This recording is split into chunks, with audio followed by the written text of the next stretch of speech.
एउटा प्रतिनिधि कविता वाचन गर्नका लागि म कवि रिमा केसीज्यूलाई यस मञ्चमा आमन्त्रण गर्छु। उहाँले वाचन गर्ने कविता रहेको छ कवि राज एकान्तको छापामारको सन्देश शीर्षक कविता। धन्यवाद। सम्पूर्ण आदरणीय व्यक्तित्वहरुमा हार्दिक नमन।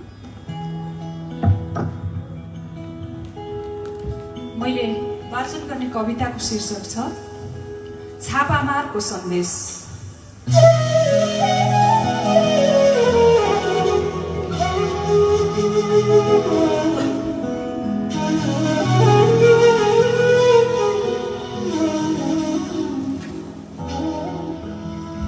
हाम्रो मिलनको अन्तिम रात तिमीसँगै छुटेछ।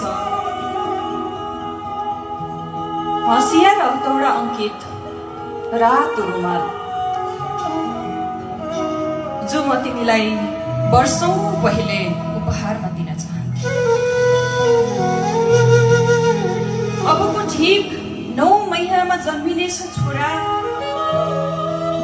न्वारनको दिन उसको निधारमा त्यही रुमाल बाँधिदिनु। सुघाइदिनु बारुदको गन्ध र विस्फोट नाम राखिदिनु। कुनै विश्वविद्यालयको जरुरत छैन।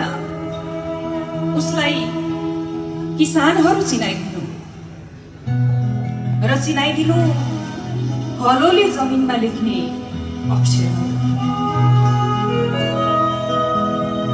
उसलाई मजदुरहरू चिनाइदिनु र पढ्न लगाउनु पसिनाले भिजेका श्रमका एक एक पानाहरू। उसलाई शासकहरू चिनाइदिनु, सुनाइदिनु महल र झोपडी बीचको विभेदको कथा। उसलाई दलालहरू चिनाइदिनु,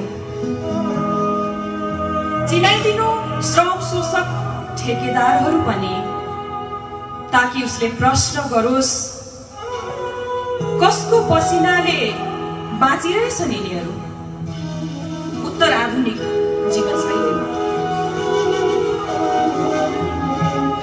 सामन्ती जुङ्गा मुसारेर गाउँमा के गरी हिँड्छ मुखिया। एकाथरी आमाहरू किन हेपिन्छन् एका बिहानै पँधेरीमा।